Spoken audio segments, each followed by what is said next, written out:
Começamos o programa Ponto de Vista. Eu estou aqui com Marcial Duarte Coelho, procurador-chefe do MPF aqui de Alagoas. Estamos numa semana emblemática, uma semana do Dia Internacional do Combate à Corrupção. Como o MPF tem pensado o combate à corrupção? Bom, Wendel, antes de mais nada, obrigado pelo convite. É uma satisfação nossa poder trazer um pouco do trabalho do Ministério Público Federal aqui em Alagoas. De fato, chegamos perto de duas datas importantes. 9 de dezembro, o Dia Internacional de Combate à Corrupção, e o dia 14 de dezembro, o dia que se comemora vamos falar assim, o Dia do Ministério Público. Datas importantes que, por coincidências, estão próximas, né? Até porque um dia é internacional, então não foram nem propositadamente próximas, mas estão próximas. E acho que toda a sociedade percebeu, né, especialmente dos últimos anos para cá, como essas temáticas estão próximas, né? Como o trabalho do Ministério Público está próximo do combate à corrupção, né? Ou como o combate à corrupção faz parte do dia a dia de um membro do Ministério Público.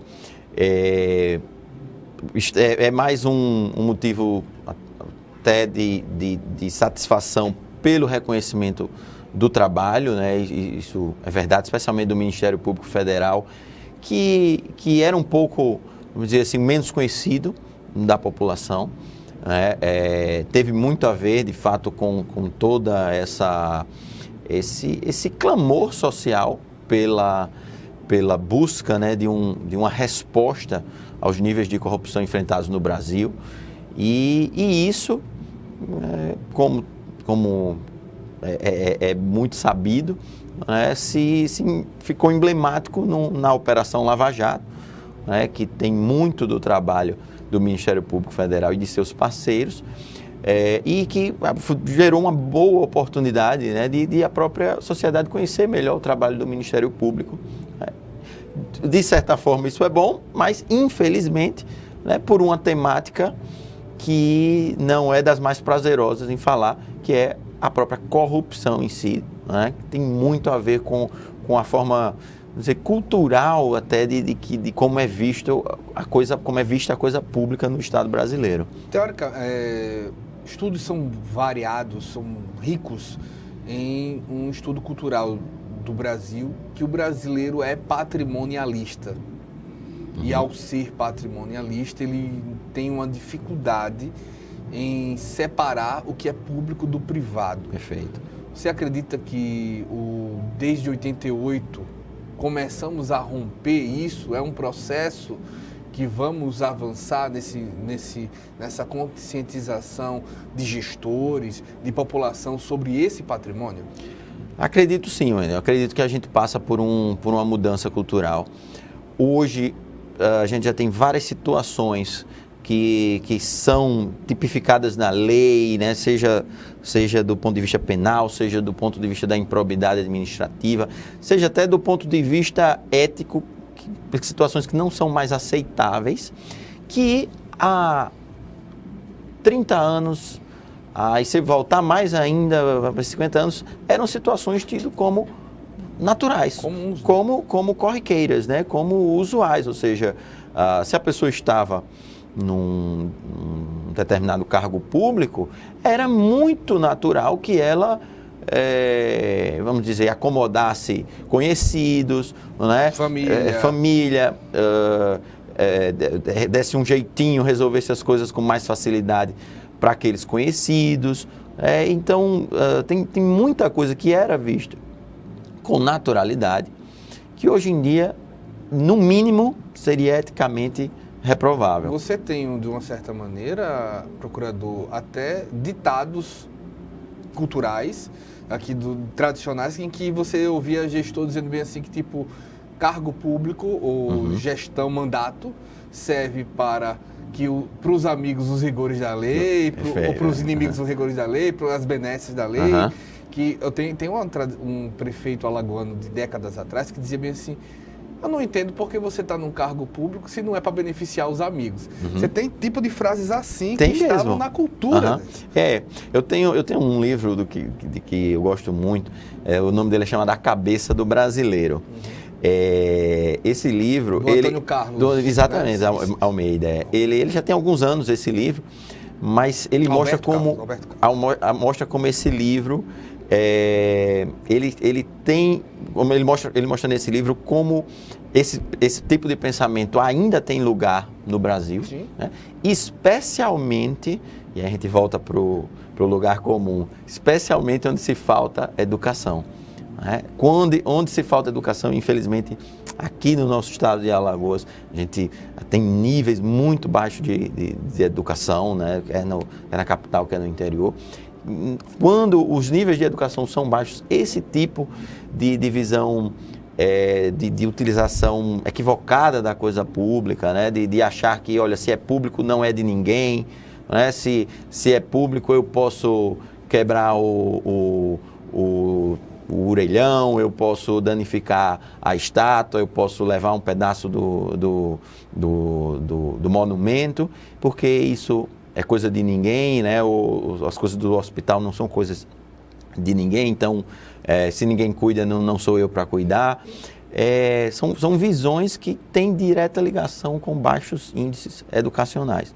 Né? A gente fala de Alagoas, fala num estado que somos, em termos, por exemplo, eleitores, somos menos de 7% de eleitores com nível superior no estado de Alagoas. Né? Então, daí você vê a dificuldade num ambiente como esse de uma mudança cultural. Né? Mas vejo com otimismo. Vejo que já avançamos. Sim, concorda comigo? Já foi muito. Já avançamos e hoje temos condições, inclusive tecnológicas, né, de acesso à informação muito superior, né, muito melhores a que a gente tinha alguns anos atrás, onde as distâncias físicas realmente eram barreiras. Mas quando eu falo até da questão, a gente está evoluindo num ponto que a gente vai falar de uma lava-jato no sentido, mas se você chegar para um servidor, eu vou falar de Maceió, para não parecer que é uma coisa só de interior. Certo. Se você chegar para um servidor de Maceió e explicar que ele não pode buscar o filho no colégio com um carro público, ele vai ter dificuldade de entender isso. Porque ainda você vê carro sendo utilizado para você... Ainda há muita confusão, né? Uma cerveja, para fazer feira. Você vê ainda situações semelhantes nesse sentido, que é uma parte cultural. Isso, de uma certa maneira, quando você puxa para um sentido do que acontecia no Brasil, década de 90, esse início de tipo, eu tenho que colocar os meus apadrinhados, eu tenho que beneficiar a construtora de um amigo, a construtora de... Isso daí já você acredita que há reflexo, há relação nesse campo de corrupções pequenas até corrupções maiores? Acredito sim. Eu sou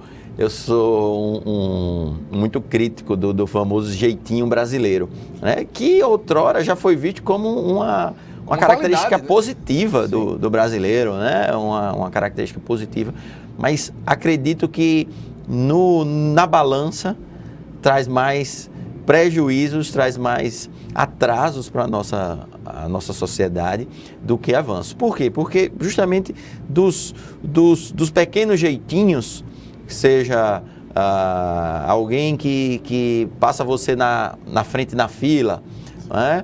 Há outros que, porque eu conheço A ou B, eu consigo um atendimento mais rápido, de certa forma. A gente já deixa ali, vamos dizer, o vírus da corrupção maior, não é? O vírus de que as leis não devem ser respeitadas, né? O outro não deve ser respeitado. No trânsito, por exemplo, é um bom locus para a gente ver esse tipo de comportamento, né? Está todo mundo no engarrafamento numa determinada fila, não demora para alguém criar uma segunda fila, ultrapassando mesmo em local proibido, andando pelo acostamento, o que seja. Veja que no fundo é um desrespeito ao alheio ali, ao terceiro, como se o tempo de um fosse mais importante do que o tempo de outro. Mas não é, de uma certa maneira, uma falta de consciência sobre o porquê obedecer às regras? Eu tenho um amigo que ele dizia o seguinte: olha, se eu passar 3 horas da manhã pela minha rua e eu preciso contornar para chegar na minha casa, eu faço o contorno e não pego a rua a contramão. 3 horas da manhã. Porque a regra já está em mim, eu já sei que aquilo é o que tem que ser feito de correto. No brasileiro, você vê ainda o brasileiro pegar a contramão 3 horas, não vou prejudicar ninguém. Pode ser 3 da tarde. Não é verdade? Né? Você deve ter visto, eu vejo muitas mas vezes. Mas não falta uma consciência de dizer bem assim, não, eu tenho que fazer o que é certo, porque a regra beneficia todo mundo, porque a partir do momento que eu pego uma contramão, eu posso acidentar quem espera que eu não vou estar na contramão, porque eu vou prejudicar alguém que estava vindo nessa mão, mesmo que seja 3 horas da manhã. Não falta essa conscientização, essa explicação de que a regra precisa ser cumprida? Falta. Tenho, assim, até como cidadão, né, tenho essa sensação também, Wendel. Também acho que esse processo leva um tempo, não é tão simples assim como girar uma chave, como apertar um interruptor, e acho que tem um papel educacional muito grande, por trás de uma mudança educacional que leva anos, que tem que começar da base ali dos 3, 4 anos de idade da criança e vir acompanhando ela até a vida adulta. Passa também por uma questão das instituições estarem funcionando. E aí, quando a gente fala, por exemplo, do trabalho do Ministério Público, do combate à corrupção, é um pouco disso, acho que a sensação também de as próprias leis estarem em vigor, das punições estarem ocorrendo, de não se ficar por isso mesmo, acho que contribui para isso. Eu costumo muito falar de um exemplo que aconteceu já há alguns anos, que foi da questão da implementação, tornar mais obrigatório mesmo o uso do cinto de segurança. Com certeza você deve se lembrar que antes, do Código de Trânsito de 97, era tido com muita naturalidade sem andar sem cinto de segurança, algo corriqueiro, trivial, todos andavam sem cinto de segurança. Veio a nova legislação, mas o que é que fez de fato aquela legislação pegar? E olha que era uma legislação que era a bem do próprio usuário do automóvel, Mas o que é que fez aquela legislação pegar? Fiscalização mais punição, uma punição que doía. Mas é quase uma tutela do Estado. É uma tutela, E às vezes, aliás, é cada vez mais comum o Estado tomar a frente nesse sentido, Especialmente quando a gente tem uma sociedade que não tem um nível alto de própria educação, ou seja, que ela não tem por si própria uma noção do que seria melhor, vamos dizer assim. Mas, não entrando nesse mérito, só ficando com a parte do resultado, a fiscalização mais uma punição sabida e efetiva fez com que o brasileiro, olha só, o brasileiro tão conhecido, etc., às vezes por leis que não pegam, passasse a cumprir quase que magicamente o código. E hoje muitas pessoas dizem, olha, se eu tiver sem cinto, eu me sinto desconfortável. Claro, alguma coisa está errada. Então, nós temos possibilidades, nós temos algumas lutas ganhas também ou ganhando no Brasil. Outra que eu costumo citar também é a questão do combate ao cigarro. Você vê hoje que os níveis de fumantes estão em decréscimos, aqui no Brasil estão em decréscimos violentamente, fortíssimo, cada vez menos pessoas. E isso não foi feito da forma, proibitiva, né? 100% proibitiva, que eu acho que é geralmente um caminho que não dá certo, que você gera um estímulo, né, pelo proibido. Mas foi feito com regulamentação, né, com fiscalização, com uma questão toda a respeito do próprio direito do consumidor, né, da propaganda. De deixar um terreno desfavorável, né? Desfavorável e também com conscientização, né? Sim. A gente está indo para um intervalo, estou aqui com o Marcel Duarte Coelho, procurador-chefe do MPF em Alagoas, e na volta eu vou perguntar alguns dos instrumentos que facilitam esse combate à corrupção. A gente volta já.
Ei, eu queria poder falar com você. Te falar desses últimos meses e como tudo tá melhor. Eu percebi que viver é incrível, mais do que eu imaginava. Ser pai era um sonho e você me permitiu presenciar o nascimento da minha filha. Foi lindo. Pintei o quarto dela exatamente como imaginei. Antes de você, eu tinha medo de não conseguir estar presente quando esse momento chegasse. Queria te contar que por sua causa eu pude viver tudo isso. Provavelmente outras pessoas por aí querem te falar muita coisa também. Acho que você teria orgulho. Não só por mim, mas por ter feito algo tão nobre por pessoas que nunca viu. Eu só queria dizer obrigado. Obrigado por me dar mais tempo com a minha família. Obrigado pela sua doação de sangue. Doe sangue regularmente. Tem sempre alguém precisando de você. Procure o Hemocentro mais próximo e seja um doador.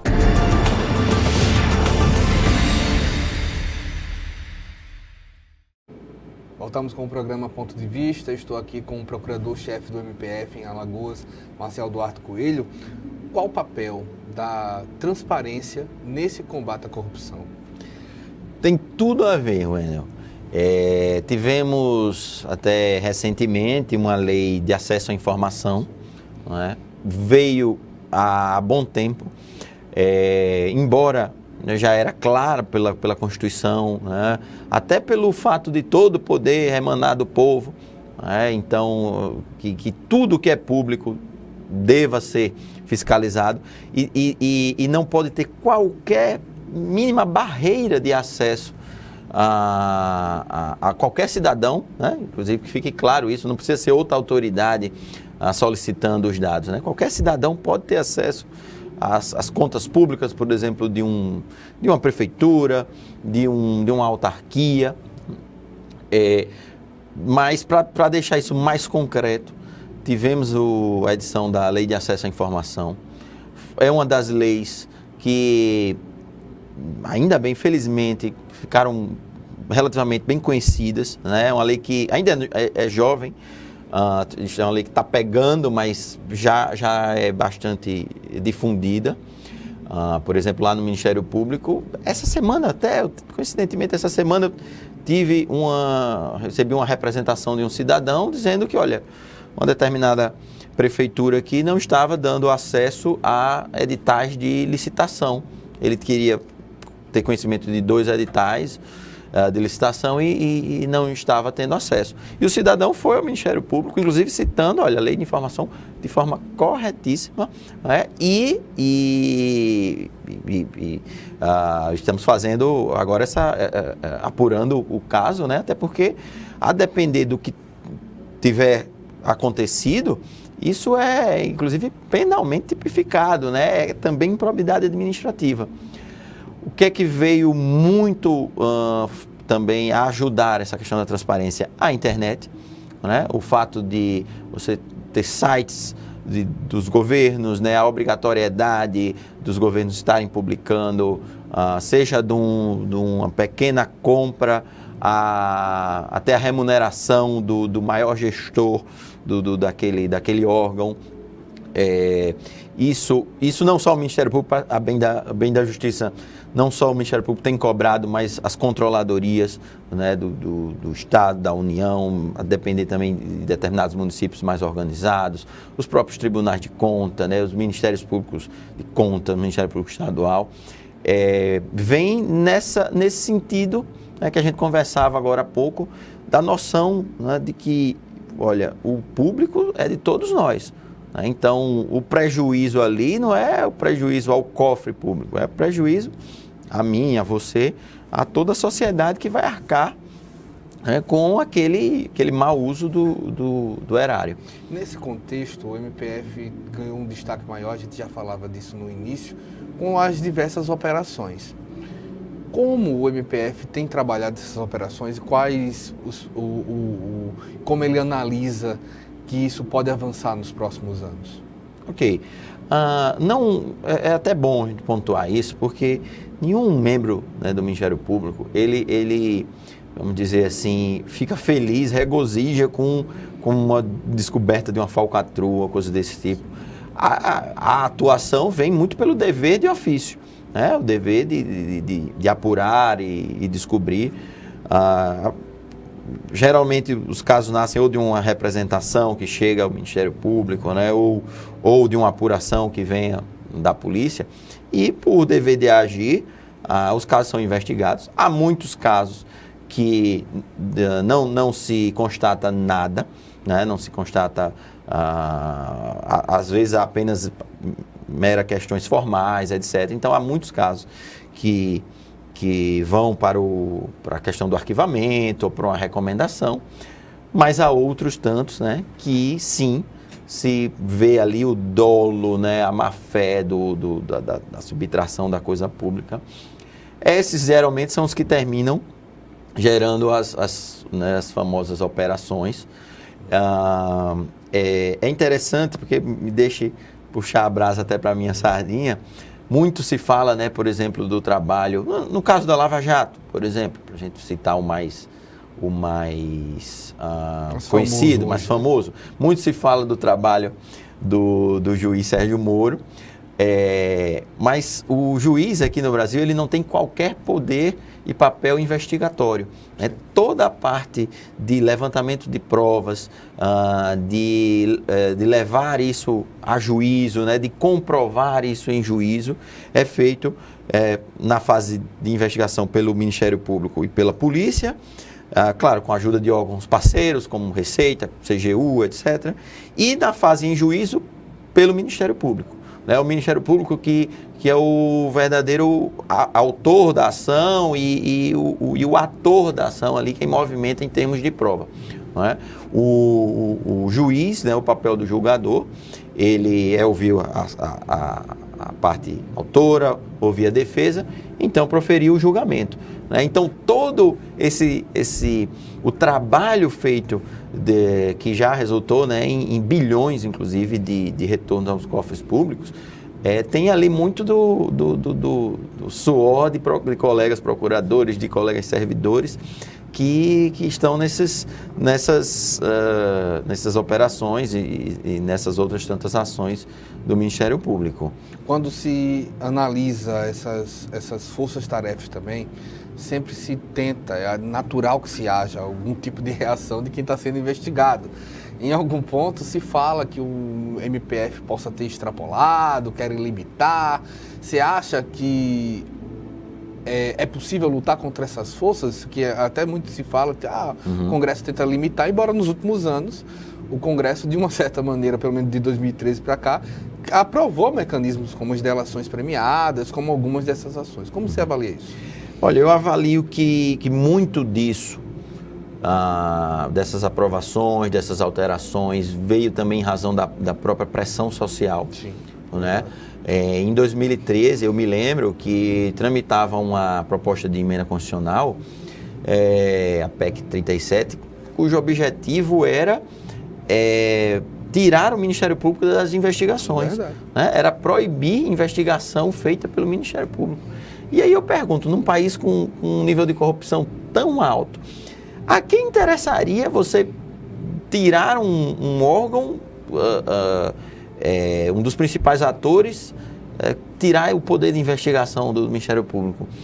Ainda bem que ali, em 2013, a sociedade deu um grito de acordar, né? E eu fiquei satisfeito ao ver na população, né, até pelo meu cargo, assim, pela minha função, eu não sou de ir para manifestações, atos públicos, né?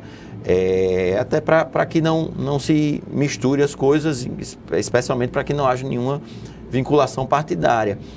Mas vi na televisão e vi manifestantes passando, defendendo o poder de investigação do Ministério Público, né? Algo que me sensibilizou bastante, né? A população, entre outras pautas, né? Foi aqueles... mas se eu não estou enganado, é dali que surge, inclusive, a delação premiada. Tem sido... A delação vem um pouco antes. Ela começa, vamos dizer assim, a ser mais utilizada a partir dali. Mas foi uma vitória, eu acredito, porque o que gerou de investigação a delação premiada... Foi, e coisa que lá fora no exterior, nos Estados Unidos, isso é feito há anos. Na Itália começou isso na década de 90, né? Exato, há anos. Trouxemos para o Brasil. E por que isso começou a incomodar? Porque a gente nunca teve um processo penal efetivo, né? A gente tinha muito e tem ainda muitas brechas legais, muitas artimanhas legais para torná-lo inefetivo, né? E alguns entendimentos, algumas mudanças de entendimentos e algumas também novas possibilidades legislativas deram um pouco de efetividade ao processo penal, né? Como eu cito uma mudança de entendimento, a questão da prisão após já a confirmação do julgamento em segundo grau, né? Então, ao tornar um pouco efetivo o processo penal, isso começou a incomodar gente grande. Você imagina que era quase impensável você prender um governador em exercício. Um senador, um governador, né? Um presidente de uma multinacional, de uma construtora, né? Isso ele não precisa voltar muito. Não. Se a gente voltar 10 anos no Brasil, isso era considerado impossível. Considerado impossível. Então, apesar de toda nossa conversa aqui, falarmos de tantos problemas, né, ainda socioculturais, econômicos do Brasil, é a questão do copo meio cheio, meio vazio. Eu sou um otimista, até já mencionei aqui, vejo isso como uma resposta. Olha, a lei está chegando agora para todos, né? E isso já gera um reflexo, né? Tivemos, por exemplo, nas últimas eleições, um certo esvaziamento do capital, seja aquele que era declarado, seja o não declarado. Por quê? Já muito da classe empresarial com receio. Olha, não é mais como era antes. Não é mais como era antes, que tudo se fazia. A quem dissesse que você não conseguiria nenhum contrato público sem participar de corrupção. Tem exatamente. Frases, falou de frases tradicionais, mas frases antigas, dizia não existia uma pedra colocada sem corrupção no meio. Isso é verdade. Isso passou a mudar. Passou a mudar. Passou a mudar também a noção de que até um certo nível de corrupção, porque não sei se você já ouviu falar disso, não, até um certo nível de corrupção é bom, porque funciona como um óleo das instituições, uma coisa absurda, né? Uma coisa absurda, uma mentalidade absurda, você até, me desculpe por ter fugido um pouco do ponto, você me perguntava sobre algumas críticas até feitas ao Ministério Público. Eu sou de dentro do Ministério Público, né? Vejo o trabalho de colegas, etc. Posso dizer que 99% dessas críticas, especialmente quando imputam ao Ministério Público alguma possível atuação partidária, né, que estaria defendendo uma linha partidária ou ideológica, tem muita tranquilidade para falar que isso é totalmente incabível, né? Totalmente incabível. E qualquer pessoa que tenha um mínimo de isenção e pesquisar e ver as ações do Ministério Público, vai ver que tem atuação contra o partido A, contra o partido B, contra a linha A, contra a linha B. Né? É questão realmente de se levantar, porque às vezes não se tem um argumento contra a imputação, né, os fatos, e aí você sabe que quando não se tem isso, a melhor linha é atacar o acusador, né, tentar desqualificar o acusador. Para a gente finalizar, quais os desafios do MPF do Brasil em Alagoas nos próximos anos? O desafio é continuar nessa luta, né? A gente falou muito de combate à corrupção, mas é bom a gente registrar aqui que o Ministério Público também não é só isso. O Ministério Público, por exemplo, o federal, né? Tem muito da defesa do cidadão, da defesa para que o cidadão veja os serviços públicos federais funcionando, então para que ele tenha o INSS funcionando, para que ele veja as empresas públicas... A preservação dos direitos individuais coletivos, né? Direitos individuais coletivos, como o direito, por exemplo, à acessibilidade, né? A defesa das comunidades tradicionais, a defesa dos povos indígenas, né? Das comunidades quilombolas, a própria atuação também de prevenção, né, da combate à corrupção e combate a crimes como, por exemplo, tributários, a próprios desvios em correios, ou em caixas econômicas, né? E nessa luta é uma luta de todos, né? É uma luta de todos. Eu costumo dizer, olha, se a gente trouxer a melhor polícia do mundo para o Brasil, as melhores cabeças do Ministério Público para o Brasil e colocá-los aqui, colocá-los num número expressivo, mesmo assim a luta vai ser difícil. Por quê? Porque enquanto a luta não vier da própria sociedade, ela que é no final das contas, né, a grande vamos dizer, a grande persona que tem possibilidade de fiscalizar a todos. Imagine uma escola na zona rural do interior de Alagoas, né? Se a sociedade não estiver ali olhando, né? Se o pai da criança que está ali não estiver ali olhando, cobrando, fiscalizando, cobrando a atuação dos conselhos, do prefeito, do vereador, é muito difícil apenas uma instituição ou algum conjunto de instituições mudar esse país. Então, o Ministério Público conta muito, o Ministério Público é um defensor da sociedade e, ao mesmo tempo, conta muito com ela para fazer esse papel de levar esse país para um lugar melhor. Muito obrigado. Obrigado a vocês. A gente vai para o intervalo, volta já.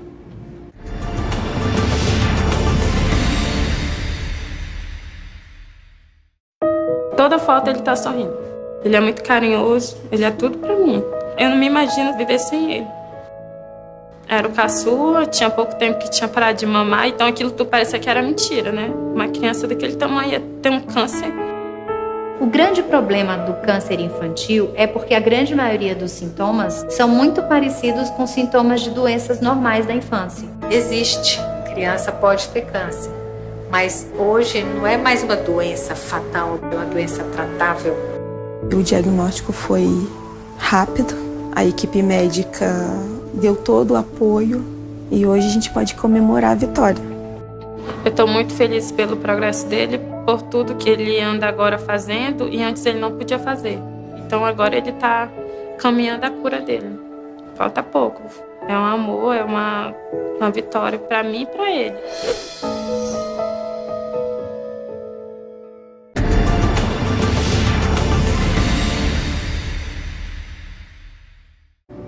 Voltamos com o programa Ponto de Vista. Eu recebo agora aqui a Ana Glória Rebelo, coordenadora da Feirinha Criativa. Muito obrigado por ter aceitado o nosso convite. Como funciona a Feirinha Criativa? Bom dia a todos. A Feirinha Criativa foi uma ideia que partiu de mim e algumas colegas que trabalham na informalidade, que são produtores independentes, artesãos, e que a gente viu na Feirinha Criativa uma forma de expor nosso trabalho, que são produtos personalizados e que daria oportunidade para a comunidade local conhecer produtos feitos à mão e de pessoas que vêem no empreendedorismo uma forma de melhorar a renda familiar e criar um elo maior com a sociedade alagoana, até contribuindo de certa forma para o desenvolvimento social do local e também uma oportunidade para nós microempreendedores. Me conta como é reunir todo mundo, como foi esse trabalho, como é essa parceria construída, de que maneira? Nós pensando exatamente na forma de como levar nosso trabalho até pessoas que tivessem a comodidade de não precisar se locomover para lugares mais longe e tivesse ali perto um produto diferenciado, onde a forma que o artesão e o microempreendedor trabalha é uma forma de amor ao que faz. E dessa forma a gente vê a cultura alagoana ser detalhada em cada peça que se faz. Então você vê retratado ali a nossa identidade. E isso, de certa forma, motivou outras pessoas a quererem aderir à Feirinha Criativa. Então hoje a gente começou com cerca de 9 pessoas, hoje a gente tem cadastrados na nossa, eu diria uma associação, uma cooperativa dessa forma, em torno de 90 pessoas.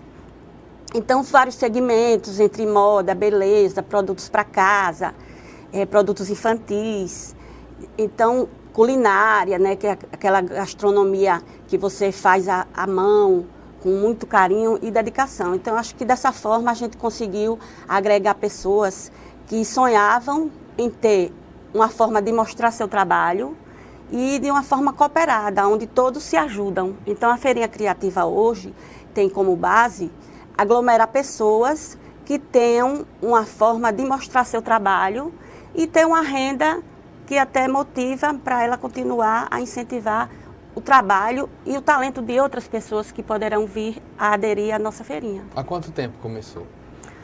A gente tem uns 4 meses que a gente sentou e começamos a dizer, a Jéssica fica na coordenação de comunicação, eu fico na coordenação geral e cada um contribui de uma forma para a gente escutar todos. Então, é uma forma, a Feirinha Criativa, ela tem assim um objetivo democrático de todos que passam a participar a opinar.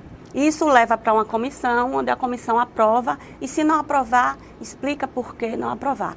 Então, nesses 4 meses, a gente vem crescendo de forma assim, motivadora. E a gente espera que a sociedade alagoana façam parte de uma forma como consumidores dessa feirinha e que a gente possa levar alegria e entretenimento nas comunidades de Maceió. Qual é a próxima? A próxima, a gente vai estar na Feirinha Criativa no dia 15, agora de dezembro, no Corredor Vera Arruda.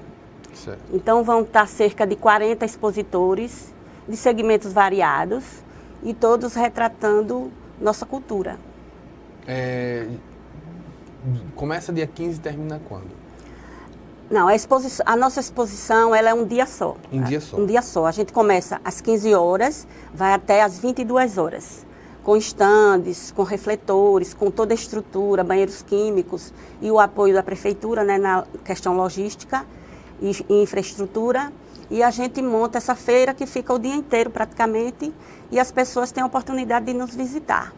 Então eu aproveitaria esse momento para convidar a Jatiuca, adjacências e outros bairros mais distantes que tenham interesse de ter um dia diferente e conhecer produtos da cultura alagoana e feito às mãos dos alagoanos e das alagoanas. Dia 15, no Corredor Vera Arruda, começa de que horas, mais ou menos? Às 15 horas e vamos até às 22 horas, com expositores diversos. O que a pessoa que vai visitar pode esperar? Quais tipos de segmentos, quais tipos de produtos podem ser vistos? Temos produtos artesanais, temos culinárias, produtos para bebês, temos crochê, culinária assim bem diversificada, com produtos veganos, naturais, e também a área de produtos para beleza, que você tem a oportunidade de ver produtos feitos naturalmente e que são fabricados em Alagoas. Então é um segmento que tende a crescer, usando produtos naturais do solo alagoano para levar beleza à mulher que no momento esteja lá. Então a gente vai ter também música ao vivo, onde a pessoa pode passear, se comunicar, pedir uma música e conhecer todo esse trabalho dessas artesãs, desses microempreendedores que tentam levar nossa cultura, nosso modo de viver aos bairros de Maceió. Me conta uma coisa, você falou do apoio da prefeitura, como é esse apoio? O apoio é porque as praças, né, que é um convívio público, que é um ambiente público, a prefeitura, a gente tem que pedir licença à prefeitura, ao Ministério Público, a Polícia Militar, o Corpo de Bombeiros, para dar essa segurança de quem está expondo e dos visitantes. Então a prefeitura, ela se encarrega do policiamento, ela se encarrega do espaço, né, físico que a gente ocupa. Isso paga as taxas, mas são taxas que para nós são irrelevantes. Então a gente faz essa parceria com a prefeitura para eles autorizarem o uso da área pública e a gente poder expor nossos produtos. Eu imagino que a feira aconteça no dia 15 de dezembro, mas o trabalho para que ela fique pronta começa muito antes. Quanto tempo leva para se preparar uma feira como essa? Uma feira dessa, a gente, em média, 20 dias, um mês, porque é o tempo que a gente tramita na prefeitura e o tempo em que nós selecionamos as pessoas que vão expor, porque na maioria das vezes as praças não têm espaço suficiente para 70, 80 expositores. Então, e também a gente não repetir muito segmento para não prejudicar um outro que quer expor um produto diferenciado. Então, isso custa em torno de um mês para a gente organizar, coordenar, inscrever e colocar a feira em andamento no dia que a gente se propôs. Qual o maior desafio? O maior desafio é exatamente conquistar o cliente. Então, a gente tem que ter essa habilidade de fazer o trabalho e o produto de forma com qualidade e bom gosto e o atendimento à pessoa que vai nos procurar para que ela se motive, divulgue, volte e incentive a nós continuarmos. Porque a Feirinha Criativa ela tem 4 meses, a gente vai expor pela 4ª vez, mas a gente não pretende parar. Essa edição do Vera Arruda, dia 15 agora, vai ser a última do ano, mas a partir de janeiro a gente começa a coordenar de novo e vamos, 2019, continuar com a Feirinha do Empreendedor e motivar as pessoas a trabalhar e ter uma forma de ajudar a desenvolver nosso estado. Qual a periodicidade das feiras? Hoje a gente tem uma feira por mês, uma feira ao mês. Dependendo da demanda e da necessidade e como a gente vê o público reagir, nós pretendemos fazer quinzenalmente. Mas aí a gente ainda está estudando essa forma para 2019. Em 2019 a gente vê, de certa forma, se tem condições de a gente colocar quinzenal ou continuar mensalmente. Certo. Preços. Geralmente giram em quantos produtos? Os produtos são convidativos. Nós colocamos preços populares, até mesmo para melhorar o acesso das pessoas. Então, esses preços, na parte de culinária, varia de 3 a 10, 15 reais, no máximo. E os produtos de beleza, casa, moda, infantis, também varia nessa faixa de 10 a 50 reais. Então, essa é a média de preços, que são preços acessíveis. Em que parte do corredor Vera Arruda vocês vão ficar? Nós vamos ficar na segunda quadra, no meio do corredor, com 3 estandes, 6 refletores, onde cada um vai expor seus produtos nas laterais esquerda e direita, e no fundo nós vamos colocar uma praça de alimentação, onde as pessoas que trabalham com culinária vão expor seus produtos. Você falou que são 90 pessoas. São 90 pessoas de que região de Maceió? São 90 pessoas cadastradas. Então nós temos Ipioca, temos até Marechal Deodoro também, que não é Maceió, mas é grande em Maceió. Temos Jatiuca, temos Ouro Preto, temos Antares, temos Salvador Lira, Gruta. Então, de cada bairro a gente tem pessoas que trabalham, e isso é bom porque elas começam a fomentar o seu trabalho em outros bairros. E dessa forma ela leva para a comunidade dela esse desenvolvimento e passa a convidar a gente para ir para o bairro que ela mora. Então isso de certa forma cria um vínculo social. Você falou da informalidade. Por que ainda há informalidade? Quais as dificuldades que vocês passam para tornar formal? Na informalidade, porque hoje para você abrir uma microempresa requer um investimento razoavelmente alto e que, na verdade, o segmento artesanal, ele tem um custo pequeno, né, de certa forma, mas ele demanda tempo. Então, para você fazer uma peça manual, você passa de 3 a 4 horas, no mínimo, para fazer uma peça manual. Então, aquilo ali, a sua dedicação pessoal é que o custo fica maior. E quando a gente parte para formalizar, a gente começa a ser uma microempresa individual. E isso um pouco nos isola e o mercado não nos atende de forma ampla. Quer dizer, ou você vai para a feirinha da Pajuçara, consegue um espaço lá, ou você fica ali preso e tendo que investir, tendo que deixar a empresa em dia, tendo que se submeter a todos os custos, e na verdade você não consegue esse recurso. E termina você fechando a sua microempresa e às vezes até tendo o nome sujo ou ficando com a pendência na prefeitura ou no estado ou no fisco em alguma forma, e você fica impossibilitado. Então a forma informal, quando a gente fala na informalidade, mas numa informalidade que a gente consiga agregar numa associação, onde a gente tenha como pagar uma taxa na prefeitura, como a gente tenha de chegar na prefeitura com um ofício e ser atendido. Então é uma informalidade, mas ao mesmo tempo cooperada. Muito bem, eu estou aqui com a Ana Glória Rebilo, ela que é coordenadora da Feirinha Criativa. A gente vai para um breve intervalo, na volta a gente volta para falar com a Jéssica Moura, não é isso? A gente volta já, a gente vai para o intervalo, volta já.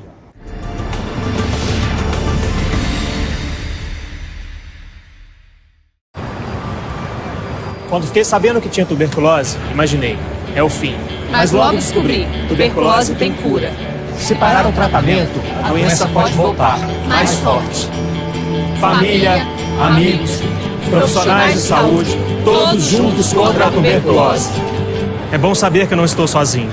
Em caso de tosse por mais de 3 semanas, procure uma unidade de saúde. Pode ser tuberculose e o tratamento precisa ser feito até o fim. A ditadura foi uma época de violação de direitos. E muitos dos documentos que contavam os detalhes sobre os crimes cometidos foram censurados, escondidos ou destruídos.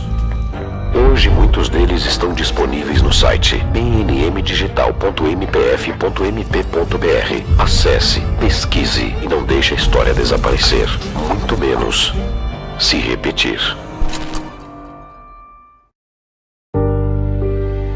Minha filha deixou um vazio tão grande na família. Que só quem passou por isso na família ou próximo sabe como que é, né? Foi um dos momentos mais difíceis da minha vida.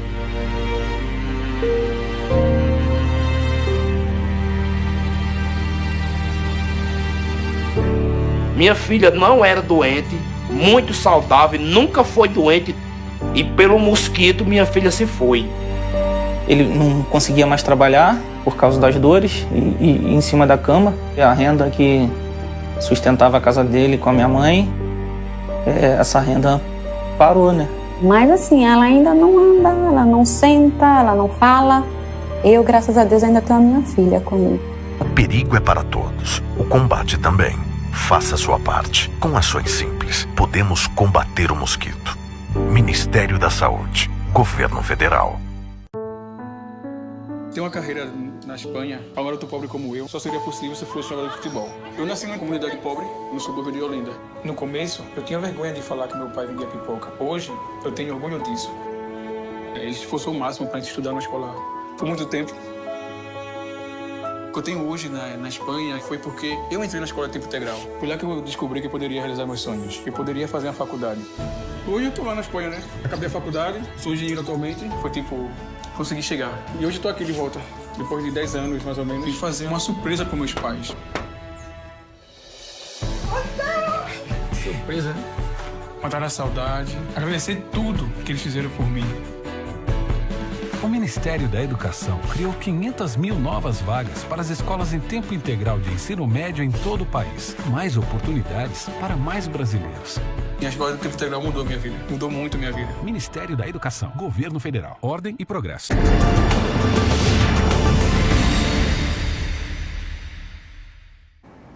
Voltamos com o programa Ponto de Vista. Agora aqui comigo a Jéssica Moraes, coordenadora de comunicação da Feirinha Criativa. A Feirinha também tem sua estratégia de comunicação, de divulgação. Como vocês estão divulgando a Feirinha? Geralmente nossa divulgação acontece através das redes sociais, do nosso Instagram, que é @Feirinha Criativa. E nossa maior dificuldade é porque nossa feira ela é itinerante. Certo. Então, nós não temos um ponto fixo onde nossa feirinha vai estar. O que é que acontece? Nossa feira, nós temos o objetivo dela acontecer uma vez por mês. Porque, como se trata de produtos artesanais, leva todo o tempo de produção, que não é pouco. Uma peça artesanal é uma peça diferenciada. O público que nos procura não é o mesmo público que procura um shopping, por exemplo. Nossos produtos são diferenciados, o nosso público também é diferenciado. Então, nossa dificuldade é fazer com que o público vá onde a gente esteja. Só que ela acontece em vários lugares. Na Feirinha do Zé Tenório, na Praça do Zé Tenório, na Vera Arruda, na V2, na Gruta. A gente nosso objetivo é ocupar vários pontos da cidade para que as pessoas possam ir sem ter que se deslocar até muito longe. Certo. E como é que isso tem se refletido nas redes sociais? Como é isso? Então, com menos de uma semana de Instagram, a gente já conseguiu 500 seguidores. Certo. Eu acho que é um número bom. Sim. Sem funcionamento, eu acho que é um número bom. Então, a gente pretende cada dia mais através das redes, alcançar um público maior. As inscrições também podem ser feitas através das redes sociais, do nosso Instagram, para os expositores, inclusive o pessoal de casa, se tiver alguém que trabalha com artesanato e quiser participar da nossa cooperativa, se assim eu posso dizer, pode procurar o nosso Instagram, entrar em contato com o nosso inbox, que aí a gente faz o cadastro tudo direitinho para que a pessoa possa vir para a feira com a gente também. Só reforçando, o Instagram é o @Feirinha Criativa. Entrou no Instagram, tem como mandar mensagem. Tem, no inbox. Entra na mensagem, vai falar quem é que vai responder essas mensagens. Adail.